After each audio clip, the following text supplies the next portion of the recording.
Hello everyone, welcome to my channel commerce wallet. आज का topic है consumer behaviour. Consumer behaviour meaning: consumer behaviour is the study of consumer and process they use to choose, use and dispose of product and services including consumer emotional, mental and behaviour response. ये consumer behaviour क्या है? Study of consumer, consumer की study करना है और उसकी process के बारे में स्टडी करना है कि वो जब कोई प्रोडक्ट खरीदता है, उसको सिलेक्ट करता है, चूज़ करता है, यूज़ करता है, कंज्यूम करता है और उसको जब ख़त्म कर देता है या डिस्पोजल करता है, तब उसका बिहेव कैसा होता है। ये बिहेव इमोशनल भी हो सकता है, मेंटल और बिहेवियर रिस्पॉन्स। क्या क्या रिस्पॉन्स दिखाता है वो उस टाइम पे किसी प्रोडक्ट को खरीदते समय, सेलेक्ट करते समय, वो क्या है? Consumer behaviour, study of consumer, consumer की स्टडी करना है। इसके अंदर हम 4 पॉइंट इंक्लूड करते हैं। फर्स्ट, व्हेन, हु, हाउ और where. First one is when. When का मतलब कि कब, कि एक कंज्यूमर किस टाइम पे कब उस प्रोडक्ट को खरीदेगा। अब कब खरीदेगा, इसके अंदर हम जैसे व्हेन यानी कि कब खरीदेगा, इसके अंदर 3 पॉइंट्स इंक्लूड होते हैं हमारे। First one is season, time and day. First क्या? सीजन, कि किस मौसम में वो उस प्रोडक्ट को खरीदता है। जैसे सर्दियों के मौसम में जो हमारे गर्म कपड़े हैं उनकी डिमांड ज़्यादा हो जाती है। सेकंड वन इज टाइम, किस टाइम वो रात के समय ज़्यादा शॉपिंग करता है, सुबह शॉपिंग करता है, किस टाइम पे शॉपिंग करता है, वो क्या है? टाइम। टाइम डिसाइड करेगा, दिन में डिसाइड खरीदेगा वो उस प्रोडक्ट को या रात को खरीदेगा। सेकंड वन इज डे, कि लास्ट डे ऑफ वीक खरीद रहा है वो, जो लास्ट डे आता है या संडे को खरीद रहा है किसी प्रोडक्ट को। यहाँ पर हम स्टडी करते हैं कि कब उस प्रोडक्ट को एक कंज्यूमर खरीद रहा है। सेकंड वन इज हु, कौन कंज्यूम कर रहा है। अब कोई जैसे अपने घर में ही देखते हो आप कि कई बार क्या होता है कि प्रोडक्ट को कंज्यूम करने वाला कोई और है और खरीदने वाला कोई और है। तो फर्स्ट वन इज कि कौन खरीदता है उसको, एक्चुअल में उसका यूज कौन करेगा और उसके बारे में डिसीजन कौन ले रहा है और उसको एक्चुअल में खरीद कौन रहा है, वो आ जाता है हु। जैसे जो बच्चे हैं, छोटे बच्चे हैं, उनके प्रोडक्ट को उनकी मम्मी खरीदती है। तो यहाँ पर क्या प्रोडक्ट यूज तो कौन कर रहा है, कंज्यूम कौन कर रहा है? छोटा बच्चा। लेकिन उनके प्रोडक्ट को खरीद कौन रहा है? उनकी मदर, उनकी मम्मी। तो एक्चुअल में उस प्रोडक्ट को खरीद कौन रहा है? तो उसी के हिसाब से हम क्या बनाते हैं? एडवर्टाइजमेंट बनाते हैं। कि जैसे कोई छोटे बच्चे का प्रोडक्ट है तो उसके लिए हम उसकी माँ को ध्यान में रखकर उस प्रोडक्ट का एडवर्टाइजमेंट करते हैं। Third one is how. अब वो आता है कि कैसे उस प्रोडक्ट को खरीदता है। हाउ मतलब कैसे। अब कैसे के अंदर आ जाता है कि कुछ लोग होते हैं जिनकी आदत होती है कि वो ब्रांडेड ही चीज़ें खरीदेंगे। कुछ क्या कि अपने अकॉर्डिंग, मतलब जो उनकी ज़रूरत है, जैसे प्राइस के अकॉर्डिंग, की प्राइस कम है तो उस प्रोडक्ट को खरीद लिया वरना नहीं खरीदा। तो अब वो है हाउ, कैसे उस प्रोडक्ट को खरीदेंगे। कि कुछ होते हैं कि उन्हें ये है कि जो पैकेट में जो गुड्स आती है वो क्या होती है? अच्छी होती है, तो वो उन गुड्स को खरीद। यहाँ पर क्या कि कंज्यूमर का बिहेवियर कैसा है, उसकी हैबिट कैसी है, वो चीज़ें हम क्या करते हैं? डिसाइड करते हैं हाउ में। उसके बाद आता है वेयर। वेयर के अंदर आता है कहाँ से खरीदते हैं। अब कहाँ से खरीदने का मतलब है क्या? हम जैसे कोई प्रोडक्ट खरीदते हैं, घर में हम डिसीजन लेते हैं उसके बारे में। जब हम मार्केट में जाते हैं तब उस चीज़ को खरीदते हैं, उस एक्चुअल में उस प्रोडक्ट को खरीदते हैं। तो कई बार क्या होता है कि हम घर पे कुछ और सोच के जाते हैं कि हमें ये प्रोडक्ट खरीदना है, लेकिन जब हम मार्केट में जाते हैं तो उसके अलग अलग ऑप्शन मिल जाते हैं। तो हम क्या करते हैं?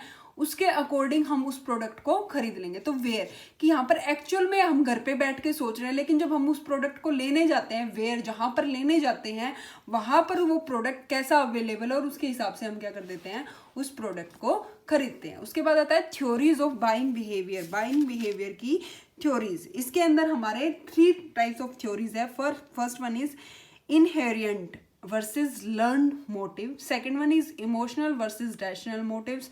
Third one is consumer variable and product variable. First one is inherent. Inherent जो हमारी मोटिव्स होते हैं वो क्या होते हैं कि यहाँ पर हमारे अंदर, हम अपने अंदर से वो चीज़ें सोच रहे हैं, हमारे अंदर से ही मोटिव मिल रहा है हमें कि हमें वो प्रोडक्ट खरीदना है। अब जैसे सपोज करो किसी के मन में ये है कि मुझे कार खरीदनी है, अब वो कार को खरीदने के लिए कुछ ऐसी एक्टिविटीज करेगा ताकि वो उसको वो कार मिल जाए। तो यहाँ पर क्या कि उसके अंदर से एक मोटिव आता है कि मुझे इस चीज़ की ज़रूरत है, और इस ज़रूरत को पूरा करने के लिए वो क्या करता है, एक्शन डिसाइड करता है। तो वो क्या आता है, इनहेरिएंट।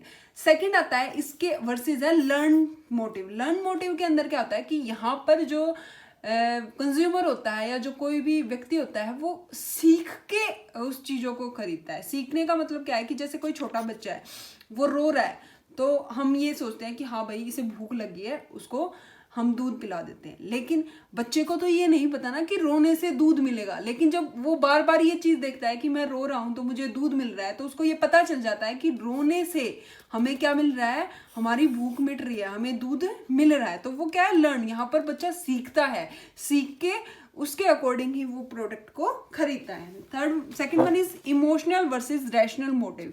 इमोशनल वर्सेस यहाँ पर क्या कि जो कंज्यूमर होता है ना वो इमोशनल होकर डिसीजन लेता है कि वो ये नहीं देखता कि उस जो गुड्स की क्वालिटी क्या है, उसका प्राइस क्या है, वो यहाँ पर इमोशनल होकर कि यहाँ पर उसे ये देखना है कि उस प्रोडक्ट की जैसे उसको सपोज करो किसी एक्टर से या किसी से वो मोटिवेटेड है और उससे रिलेटेड जितने भी ब्रांड होते हैं या जितने भी प्रोडक्ट होते हैं वो खरीद लेता। क्यों?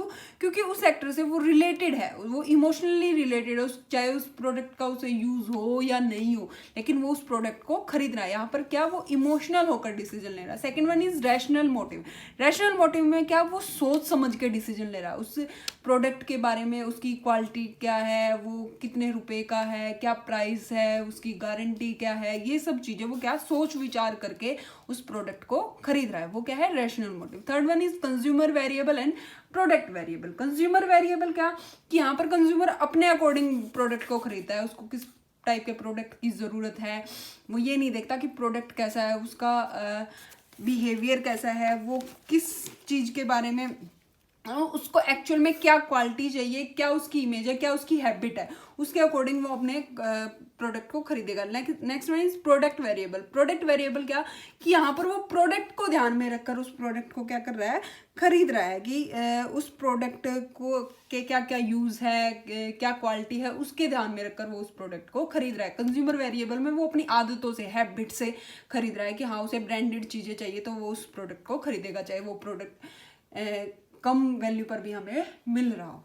उसके बाद आता है groups of consumer. Consumer groups. First one is habit determinated group. Habit determinative group क्या कि यहाँ पर कंज्यूमर की क्या है, आदत बन चुकी है, वो ब्रांडेड ही वस्तुओं को खरीदेगा, अदरवाइज वो किसी भी प्रोडक्ट को नहीं खरीद रहा।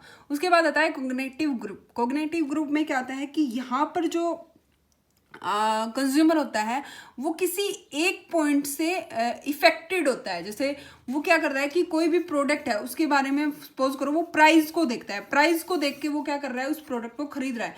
या कोई ऐसा होता है जो उसकी क्वालिटी को देखकर उस प्रोडक्ट को खरीद रहा है।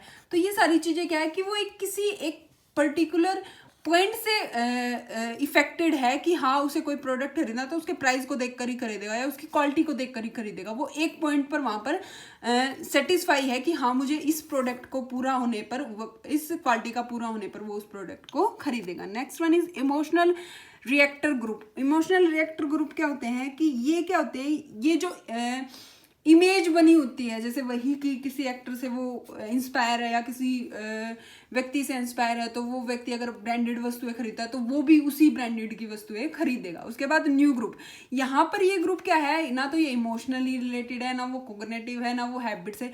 ये क्या है, एक नया ग्रुप है। यहाँ पर वो क्या है, साइकोलॉजिकल इफेक्ट होता है। वो मार्केट में जाता है और मार्केट में जाकर वो क्या करता है, डिसीजन लेता है कि अभी उसके दिमाग में कुछ भी नहीं है। वो साइकोलॉजिकल इफेक्ट होता है।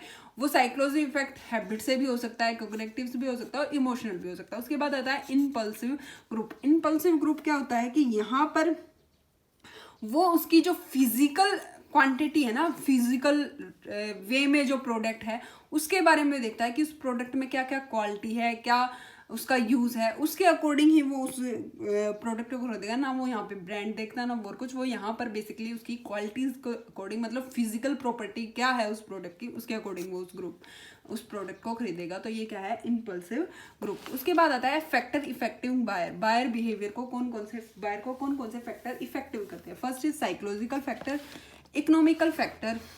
First one is psychological factor. Psychological factor में फर्स्ट आता है हमारा बेसिक नीड। बेसिक नीड यानी कि जो हमारी आवश्यकताएं हैं, जरूरी आवश्यकताएं हैं, उनके अकॉर्डिंग वो क्या करेगा, उस प्रोडक्ट को खरीदेगा। अब जैसे मास्लो ने हमारी हायरार्की थ्योरी दे रखी है, उसके अंदर वो क्या सबसे पहले अपने जो साइकोलॉजिकल नीड्स है उनको पूरा करेगा, फिर उसके बाद वो अपनी सेफ्टी को देखेगा, सेफ्टी के बाद वो जो हमारी एस्टीम नीड पे, और लास्ट में वो कहाँ पर चला जाएगा, सेल्फ एक्चुअलाइजेशन पर, कि वो सबसे पहले अपनी बेसिक नीड्स को पूरी करेगा, उसके बाद ही वो आगे बढ़ेगा। तो ये क्या है, ये फैक्टर इंक्लूड करता है कि अब जब उसकी बेसिक नीड से सेटिस्फाई नहीं है और वो एस्टीम नीड पे जाएगा तो वो तो पॉसिबल नहीं है।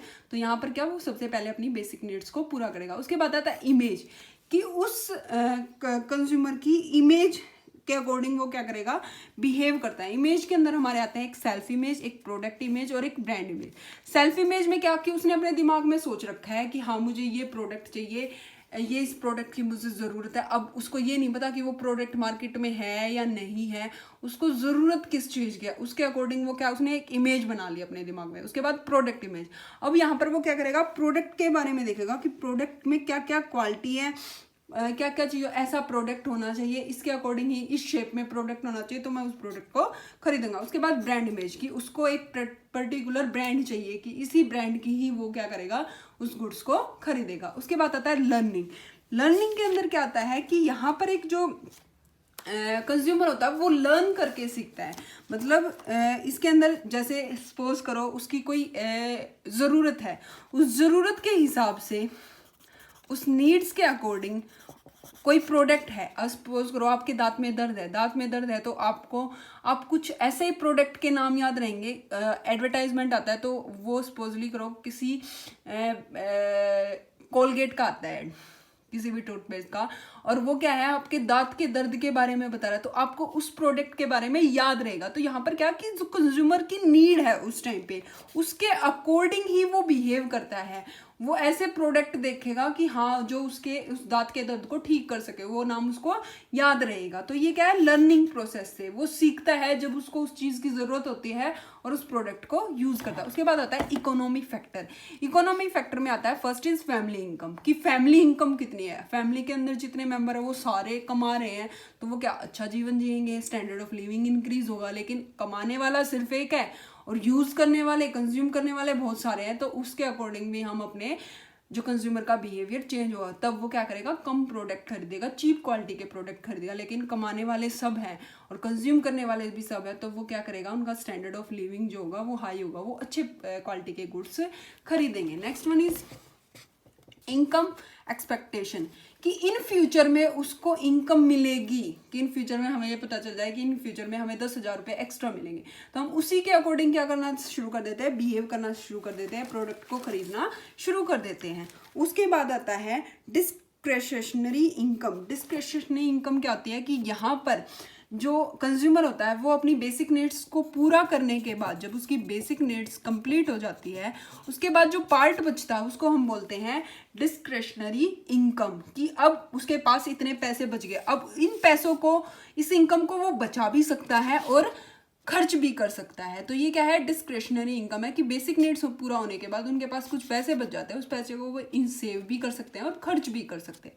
उसके बाद कंज्यूमर क्रेडिट, की उसको उधार मिल सकता है या नहीं मिल सकता। कुछ कंज्यूमर ऐसे होते हैं कि जो उधार में वस्तु को खरीद लेते हैं और बाद में उसके पैसे दे देते हैं, तो वो क्या, उनका बिहेवियर चेंज होता है। और कुछ ऐसे कंज्यूमर होते हैं जिनको उधार नहीं मिलता, जब उनके पास पैसे होंगे तभी वो उस प्रोडक्ट को खरीदेंगे। तो कंज्यूमर क्रेडिट की फैसिलिटी अगर किसी के पास है तो वो ज़्यादा क्रय करेगा, और कंज्यूमर क्रेडिट की फैसिलिटी नहीं है तो जब उसके पास पैसे होंगे तभी उस प्रोडक्ट को खरीदेगा। Next one is government policy. Government policy क्या, कि सपोज करो गवर्नमेंट टैक्स में छूट कर दे, टैक्स में छूट कर देगी तो क्या कंज्यूमर ज़्यादा खर्च करने लग जाएगा, अच्छी क्वालिटी की गुड्स यूज़ करने, और जो गवर्नमेंट है वो टैक्स रेट इंक्रीज कर दे। तो अब क्या, जहाँ पर वो 10 प्रोडक्ट खरीदा था अब वहाँ पर 8 प्रोडक्ट खरीदने लग जाएगा। तो ये क्या है, गवर्नमेंट पॉलिसी।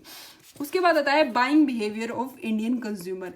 इंडियन कंज्यूमर का बाइंग बिहेवियर कैसा है? फर्स्ट इज बार्गेनिंग, कि जो इंडियन कंज्यूमर है वो बार्गेनिंग करता ही करता है। जो हमारे बड़े बूढ़े हैं, जो क्या नाम है, ओल्ड जनरेशन है, वो क्या करती है कि कोई प्रोडक्ट 10 रुपये का होता हो तो वो ये बोलेगा कि नहीं भाई मैं 8 रुपये दूंगा या 7 रुपये दूंगा। तो क्या वो बार्गेनिंग की हैबिट बन चुकी है इंडियन कंज्यूमर की। उसके बाद क्वालिटी वर्सेस प्राइस। अब कंज्यूमर बिहेवियर क्या है, चेंज होने लग गया है। पहले कंज्यूमर क्या देखते थे, प्राइस देखते थे। जो इंडियन कंज्यूमर होते थे कि अगर प्राइस कम है तो वो उस प्रोडक्ट को खरीद। लेकिन अब कंज्यूमर क्या है, क्वालिटी को प्रेफरेंस करने लगे कि अच्छी क्वालिटी की जो प्रोडक्ट होंगे वो महंगे भी मिलेंगे और वो उस प्रोडक्ट को खरीद रहे हैं। उसके बाद ब्रांड और ट्रेडमार्क कंसेशंस। इसके अंदर क्या आता है कि कंज्यूमर अब ब्रांड को देखने लग गया, इंडियन कंज्यूमर की हाँ ये ब्रांड है, इसकी इमेज अच्छी है, तो वो अब क्या ब्रांडेड चीज़ों को खरीदने लग गया।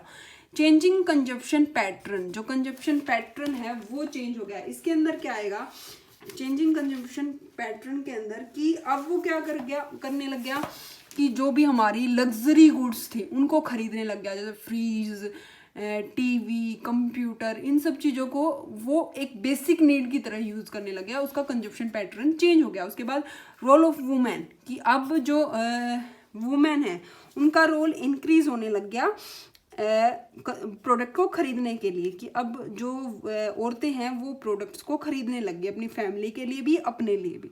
उसके बाद क्रेडिट एंड गारंटी, की अब क्या इंडियन जो कंज्यूमर है वो गारंटी भी देखता है प्रोडक्ट की कि कितनी गारंटी है, क्या क्या फैसिलिटी है इसके अंदर, वो सारी चीज़ें ध्यान में रखकर जो इंडियन कंज्यूमर है उसका बिहेव चेंज होता है। उसके बाद कंप्लेनिंग एटीट्यूड। कंप्लेनिंग एटीट्यूड के अंदर क्या आता है कि पहले इंडियन बिहेवियर कैसा था, इंडियन कंज्यूमर कैसा था कि अगर कोई प्रोडक्ट लेके आया और वो खराब निकल जाता तो इंडियन कंज्यूमर ये बोलता भाई भगवान देख रहा है। नहीं, अब क्या है, इंडियन कंज्यूमर का बिहेव बदल रहा है कि अगर कोई प्रोडक्ट खराब निकल रहा है तो उसकी कंप्लेनिंग कर रहा है, उसको चेंज करवा रहा है, उसके लिए प्रोसेस कर रहा है, उसके लिए स्टेप उठा रहा है। लेकिन पहले क्या था, वो कंप्लेनिंग एटीट्यूड नहीं था उसके अंदर। वो सिर्फ ये सोच के बैठ जाता था कि अगर उसने मेरे को खराब प्रोडक्ट दिया है तो भगवान देखेगा, उसका कोई ना कोई नुकसान होगा। तो ये क्या है, अब कंप्लेनिंग एटीट्यूड चेंज हुआ है इंडियन कंज्यूमर का।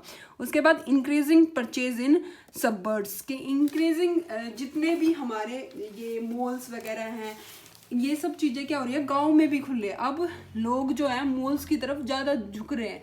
जो हमारे ये क्या नाम है मार्केट, जितने भी ये मॉल्स है, जितने भी रेस्टोरेंट वगैरह हैं, यहाँ पर क्या है लोग जा रहे हैं। जो हमारे गांव से रिलेटेड व्यक्ति थे वो क्या हो रहे हैं, मॉल्स में भी अब चीज़ों को खरीद रहे हैं। अब वो क्यों, क्योंकि वो क्वालिटी बेटर देख रहे हैं। उन्हें प्राइस से इतना फर्क नहीं पड़ता, उन्हें क्या चाहिए, क्वालिटी अच्छी चाहिए, गुडविल किसी ब्रांड की अच्छी है तो वो उस प्रोडक्ट को खरीद रहे हैं। तो ये क्या था, कंज्यूमर बिहेवियर। आज हमने कंज्यूमर बिहेवियर में क्या किया, meaning of consumer behaviour, theories, 4 points होते हैं, व्हेन, हु, हाउ और where. Theories, 3 types of theories. उसके बाद कौन कौन से ग्रुप होते हैं कंज्यूमर के, कौन कौन से फैक्टर इफेक्ट करते हैं, साइकोलॉजिकल फैक्टर और इकोनॉमिक फैक्टर। और उसके बाद जो इंडियन कंज्यूमर का बिहेव है वो कैसा है आज के टाइम में किसी प्रोडक्ट को खरीदने के लिए। Thank you.